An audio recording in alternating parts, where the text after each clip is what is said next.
So to create an enumeration, you have to, let's go over and make a blueprints folder. You can see I've already made it.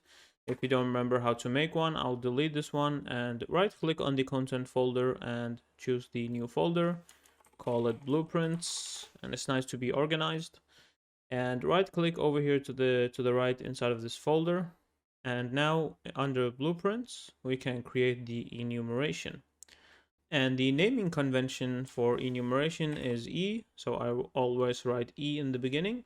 And let's call it character movement.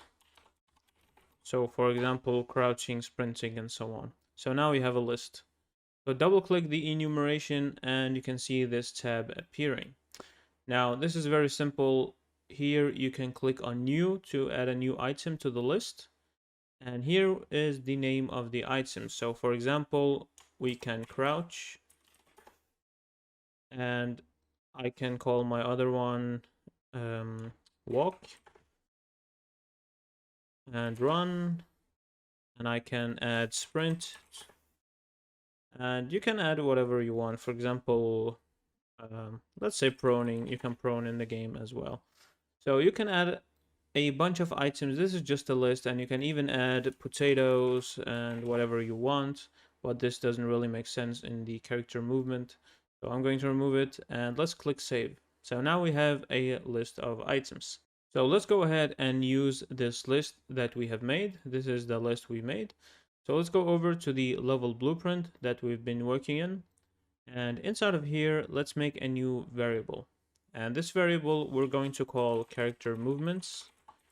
Always remember to call it whatever makes sense, so you remember what the variable is. And to call this, you can see here we have enum. There's already a lot of standard enums that comes with the engine, and some of them I have never used. There are so many of them. And let's go over here and call this e character movement. This is actually the list that we made here. And you can also search for it. And this is very nice because we made a naming convention here. We made a prefix called e, so we can quickly find it. This is why you need to make them. And just say character movement, and you can see here this is the enumeration. So now this variable is an enumeration. You can also see it here as well. And let's hold Control, drag it out, and you can see here now we have an enumeration in the event graph. And you can also see that the enumeration is working by, for example, just printing out, and it will always print out the first value that you have in your enumeration. So let's go over and print a string. Let's connect it to the enumeration. And here we're printing the enum that we made. And let's click play, and you can see here it says crouch. So it's actually printing something from the list. And what's printing is actually this list. These are the default values, and now you can see here this is actually the list that we made inside of this enumeration. And let's say I wanted to add one more movement. I can go ahead inside of my enumeration, add a new movement, and I can call it crouch 2, for example. And you can choose to move it upwards here. So moving it up together with crouch, now we have crouch 2.